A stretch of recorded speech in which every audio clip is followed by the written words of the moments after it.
السلام علیکم ناظرین، سواگت ہے آپ کا ہمارے یوٹیوب چینل پر۔ تو آج کی ویڈیو میں ہم دیکھیں گے حضرت آدم علیہ السلام جنت سے کیسے نکالے گئے۔ تو چلیے بنا ٹائم پاس کیے شروع کرتے ہیں۔ نقل ہے کہ اللہ نے تو پہلے ہی کہہ دیا تھا کہ آدم کی مسلم اولاد جنت میں جائیں گی اور نافرمان اولاد جہنم میں۔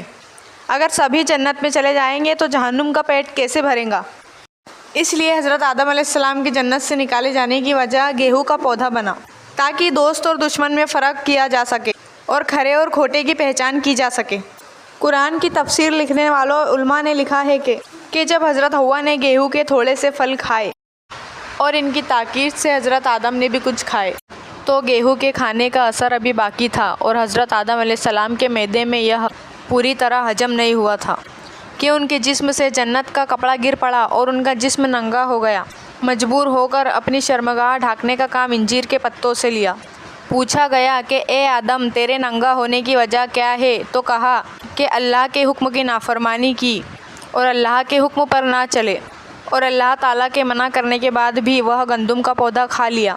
پھر آدم نے بہت بے قرار ہو کر عرض کیا کہ یا الہی، سانپ اور مور جو جنت کے امانت دار ہیں، ان کی گواہی کے مطابق ہی ہم نے یہ پھل کھائے ہیں، اور ان کے بہکانے اور قسم کھانے سے یہ غلطی ہو گئی ہے۔ روایت ہے کہ سانپ کی شکل اتنی سندر تھی کہ جنت میں شاید ہی کوئی ایسا جانور تھا۔ اللہ تعالیٰ نے اس جرم کی وجہ سے سانپ کی شکل کو بگاڑ دیا اور اس کی غذا دھول مٹی بنی اور زمین پر رگڑنے والا بنا دیا اور سینے کے بل چلنے والا اس کو بنا دیا۔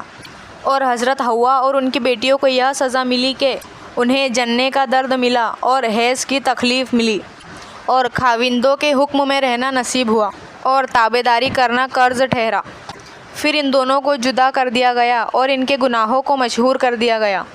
ان کی قسمت میں رنج و غم اور محنت اور دکھ اٹھانا نصیب ہو گیا۔ مور کو بھی سزا دی گئی، اس کی شکل بدل دی گئی اور بدصورتی کے لیے اس کے پیر مشہور کر دیے گئے۔ پھر دونوں کو حکم ہوا کہ جنت سے زمین کی اور نکل جاؤ اور آپس میں تم سب ایک دوسرے کے دشمن ہو۔ پس آدم، حوا، شیطان، سانپ اور مور جنت سے دنیا میں بڑی رسوائی کے ساتھ اور ذلت کے ساتھ پہنچے۔ روایت میں آتا ہے کہ حضرت آدم سران دویپ میں، حوا جدہ میں، شیطان سستان میں، سانپ افغان میں اور مور کابل میں اتارے گئے، اور قیامت تک ابلیس اور آدم کی اولاد کی دشمنی چلتی رہیں گی۔ کہتے ہیں کہ حضرت آدم علیہ السلام نے 40 دن تک نہ کھانا کھایا نہ پانی پیا۔ حضرت حوا کی جدائی کا جو غم تھا وہ الگ ہی تھا۔ اس طرح 300 سال گزر گئے، روتے رہے، معافی کی طلب کرتے رہے۔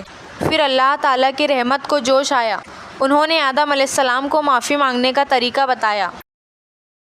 جب حضرت آدم علیہ السلام نے باقاعدہ معافی مانگی تو حضرت جبرائیل آئے، انہوں نے خوشخبری دی کہ اللہ تعالیٰ نے آپ کی معافی قبول کر لی ہے اور جرم معاف کر دیا ہے۔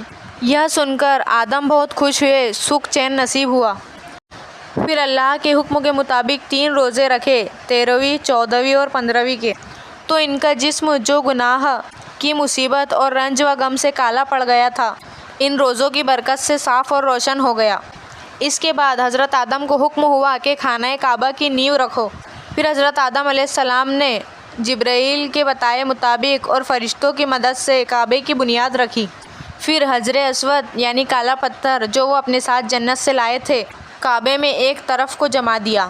پھر کعبہ شریف کی عمارت پوری کرنے کے بعد حضرت جبرائیل نے طواف کا طریقہ بتایا۔ پھر حضرت آدم علیہ السلام حج اور طواف کرنے کے بعد عرفات کے پہاڑ پر چڑھے، اور حضرت حوا جو حضرت آدم علیہ السلام کی تلاش میں جدہ سے عرفات آ گئی تھی، گرمی اور جلن کی وجہ سے جن کا رنگ بدل گیا تھا، ان کی حضرت آدم علیہ السلام سے ملاقات ہوئی۔ دونوں ایک دوسرے کو پہچان نہ سکے، پھر حضرت جبرائیل نے دونوں کو ایک دوسرے سے پہچانوایا۔ پھر دونوں سران دویپ آ گئے۔ پھر حضرت جبرائیل نے کچھ گیہوں، روٹی اور لکڑی پہنچائی۔ پھر انہیں کھیتی کرنا سکھایا اور 2 بیل بھیجے۔ پھر اس کے بعد حضرت آدم علیہ السلام محنت و مشقت کر کے اپنا پیٹ بھرنے لگے اور کسی طرح گزر بسر ہونے لگا۔ تو ناظرین، آج کے لیے اتنا ہی، ملتے ہیں اگلی ویڈیو میں۔ اگلی ویڈیو میں ہم دیکھیں گے حضرت آدم علیہ السلام کی اولاد کے بارے میں، حابیل اور قابیل کے بارے میں۔ تو آپ ویڈیو کو جلدی سے لائک کر دیجئے اور شیئر کر دیجئے، اور ہاں، سبسکرائب کرنا نہ بھولیں۔ اللہ حافظ۔